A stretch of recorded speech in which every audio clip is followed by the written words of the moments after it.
안녕하세요. 똑소리 나는 세금 이야기 똑새TV입니다. 구독과 좋아요는 절세 시작입니다.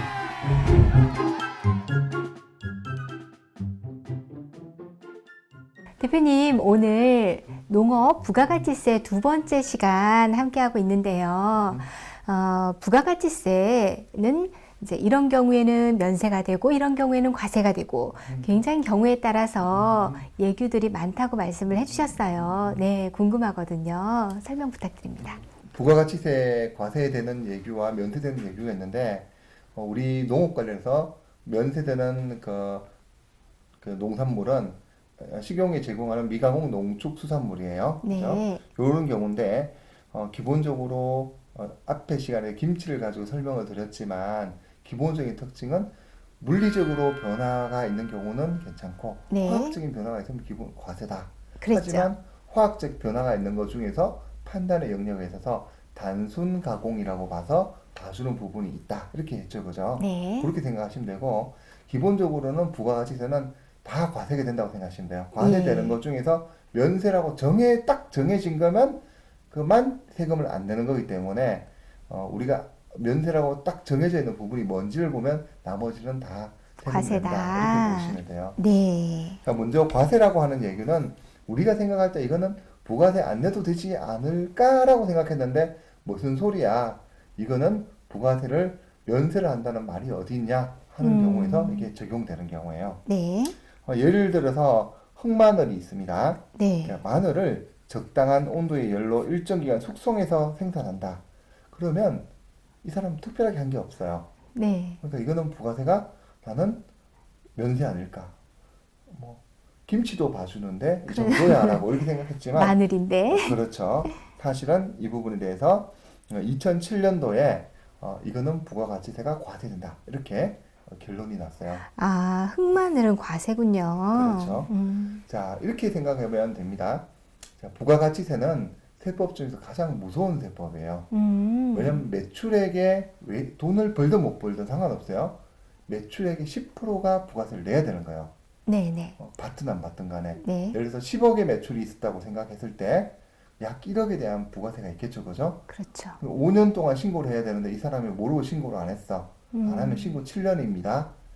7년간 똑같이 약 7억 원 정도의 본래의 납부해야 될 부가세가 있고 가산세까지 하면 1년 매출이 10억이면 10억 이상도 나올 수가 있는 거예요. 아, 엄청난 일이겠죠. 네. 그래서 사업을 하시는 분 입장에서는 사업 규모가 크게 할 때는 제가 생각할 때는 부가세를 내는 건지 안 내는 건지는 반드시 체크를 하셔야 돼요. 네.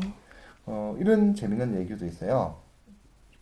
자, 물에 쌀을 불려가지고 분쇄한 쌀가루로 소금과 설탕을 일정 비율로 골고루 섞은 후에 일정 양씩 포장해가지고 가맹점에 공급하는 쌀가루 제품이 있는데 이게 특별하게 내가 뭐 가공한 게 아니다. 그냥 분쇄만 했을 뿐이다. 떡을 이제 찌기 전에 재료들을 이렇게 해놓은 거죠. 그렇죠. 정확하게 아셨네요.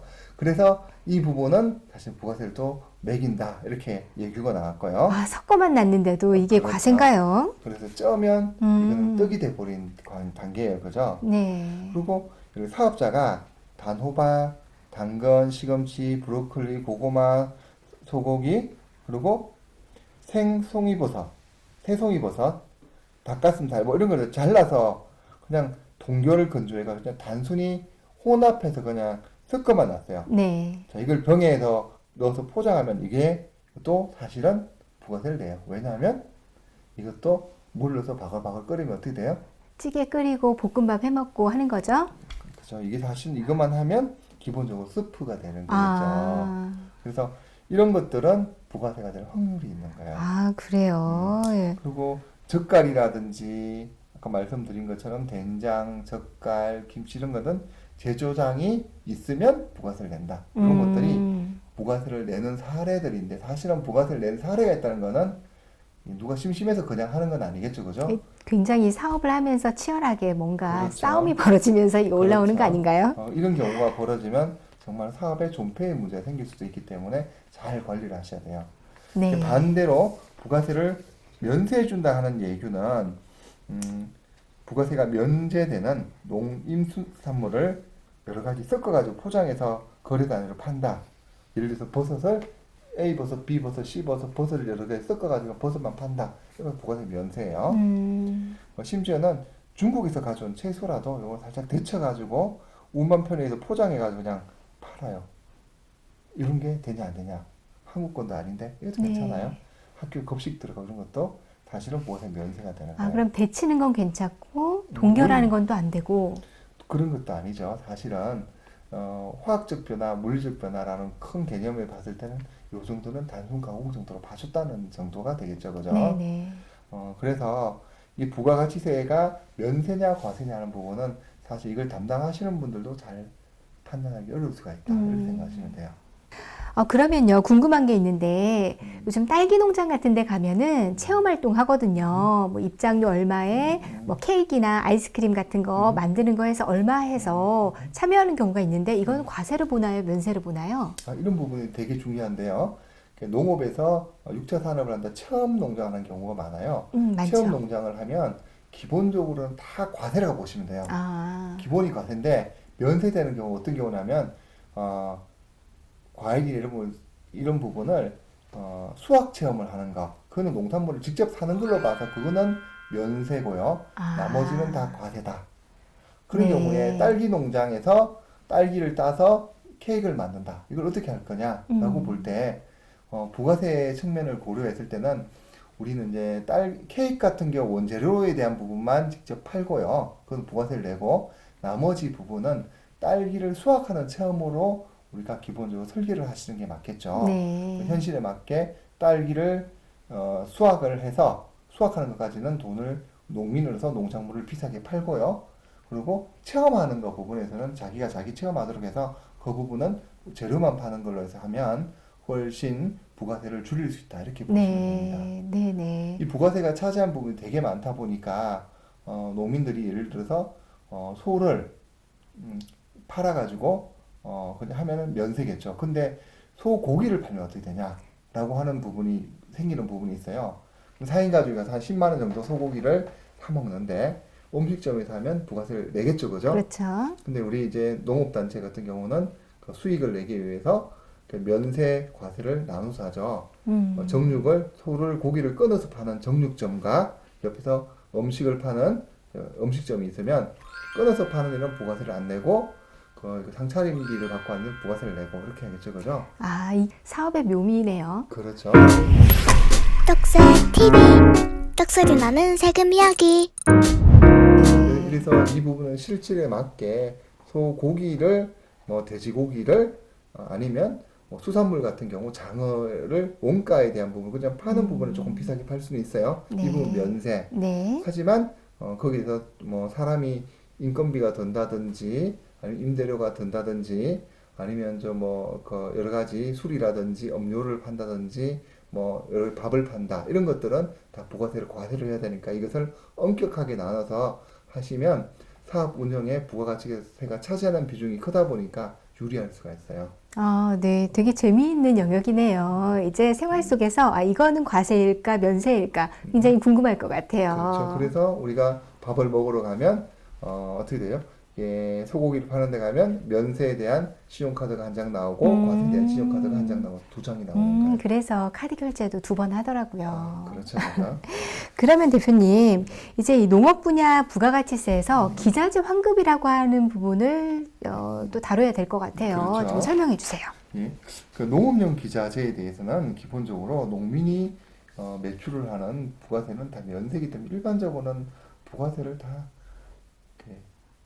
이렇게 면세가 맞아요. 면세라는 것은 기본적으로 농산물을 팔 때는 부가세 안 내지만 농민이 부가세를 부담하고 사온 거에 대한 부분도 돌려주지도 않아요. 하지만 네. 농민의 편의를 위해서 지원하는 목적으로 농업용 기자재에 대해서 부가세를 환급해 주는 경우가 있어요. 네. 어떤 경우냐면 농민이 농업에 사용하기 위해서 기자재를 구입할 때는 부가가치세를 농민에게 환급할 수 있도록 되어 있어요.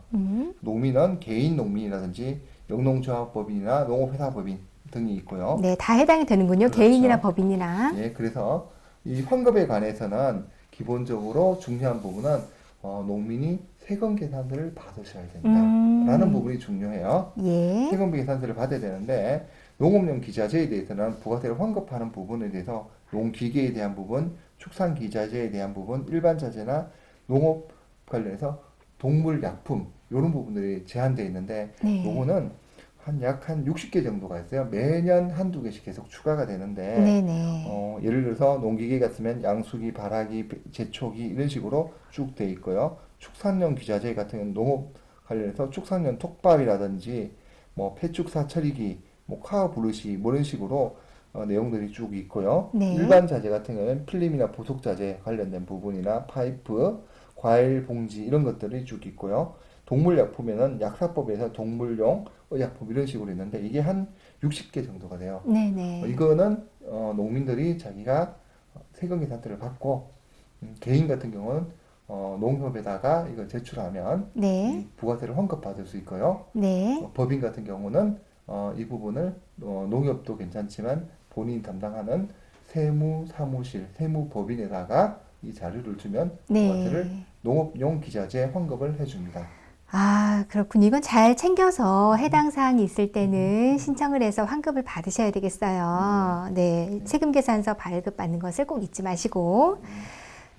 자, 그리고 마지막으로 말씀드릴 것은 부가세 관련해서 이 환급 관련된 부분들은 농민이 제일 잘 알아요. 아, 세무사 사무실에서는 이것이 뭔지 모릅니다. 네네. 세무법인이나 세무사무실은 모르기 때문에 자기가 자기 것을 반드시 챙겨서 해야 되고 이 부분 환급을 내줄 때는 세무공무원이 하나씩 꼼꼼하게 살펴봅니다. 네. 그래서 여러분들이 이것에 대해서 부가세를 환급받는 대상인지 아닌지 반드시 챙겨서 자기 것을 챙기시면 좋을 것 같습니다. 네, 그렇군요. 오늘 굉장히 재미있는 부가가치세에 대해서 말씀을 해주셨어요. 대표님, 우리 농업인들 부가가치세 요거는 정말 잊지 마세요라고 한 가지 좀 꿀팁을 주신다면?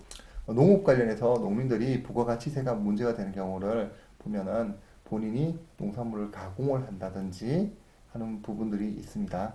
이때는 어떻게 되냐?